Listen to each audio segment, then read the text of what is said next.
Andrew Espiritu sa tunay na buhay. Ipinanganak si Andrew E. sa lugar na tinatawag na Donggalo sa lungsod ng Parañaque. Tanging lalaki sa apat na magkakapatid, namulat siya sa tahanang nabubuhay sa sipag at tiyaga.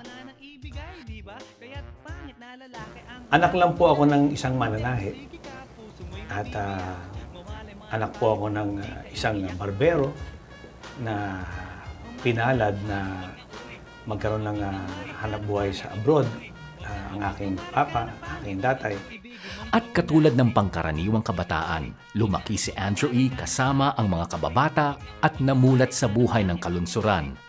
Batang kalye kung ito ay kanyang tawagin. Umakyat sa bakod ng Old Mia, ang Manila International Airport. Tumutulay ako sa ibabaw ng tulay. Sumasakay ako ng jeep at nakakabalik ako sa bahay namin. But there was more to his ordinary childhood. Growing up, Andrew E. was also exposed and started to get influenced by music. Ang uso nun is yung Pinoy rock eh. So, Pinoy rock ang nasa puso ko. That's one. Two, ang kabaliktaran ng Pinoy rock American funk. So, nahilig din ako sa Commodores. Sabay mo yun, Pinoy rock plus funk. And then, the Jackson 5 music and Michael Jackson. Then, the rest, nung paakyat, yung Manila Sound. And then, pagkatapos ng Manila Sound, pumasok na ngayon yung OPM. Mula dito, natuon na ang atensyon ni Andrew E. sa rap music. Lalo na nang Nung nagpagas ako sa Subic, nung araw na napasama ako sa isang dependents ng isang American family, may isang black guy na nagtetend ng gasolinahan. Biruin mo, nagra-rap siya. So, doon ako siguro namulat sa isip na this is a new kind of form of maybe talent. passionate as he was, Andrew E. was hell-bent and had all the hopes to learn the ropes of rap music on his own and eventually showcased them for the world to see. Number one, sinalihan ko. Ako ang nanalo sa Itbulaga Michael G contest. Yung Sing-alike Michael G. Yung Don't Let the Music Stop.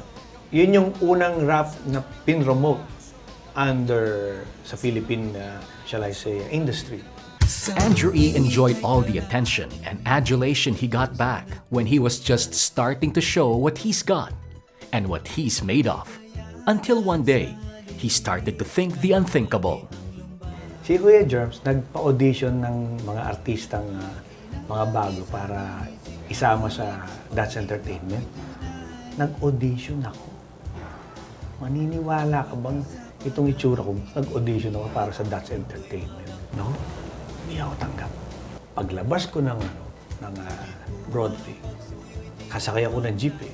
Nakikita ko yung signboard ng Broadway, GMA. Sabi ko, palang araw, makikilala din nila ako. Ito ang kanyang naging inspirasyon para magpursige hanggang sa siya ay nagtrabaho bilang DJ o disc jockey sa nooy napakasikat na disco na Euphoria. Valued na valued ko talaga yun. Talagang tuwang-tuwa ang puso ko nun. Kasi biruin mo kahit 2,000 isang buwan ng sweldo mo, maligayang-maligaya ka. At kapag hindi ka pa nagugustuhan ng boss mo sa gabing umakit ka sa stage, kunyari, ayaw niya ng kulay ng damit mo, may penalty ka 50 pesos na tinatanggal. Eh kung may penalty ka ng everyday, patanggalan ka ng 700, 600, 800, 1, 2 na lang take home mo. Diba? So, ganun yung labanan ng aking hanap buhay.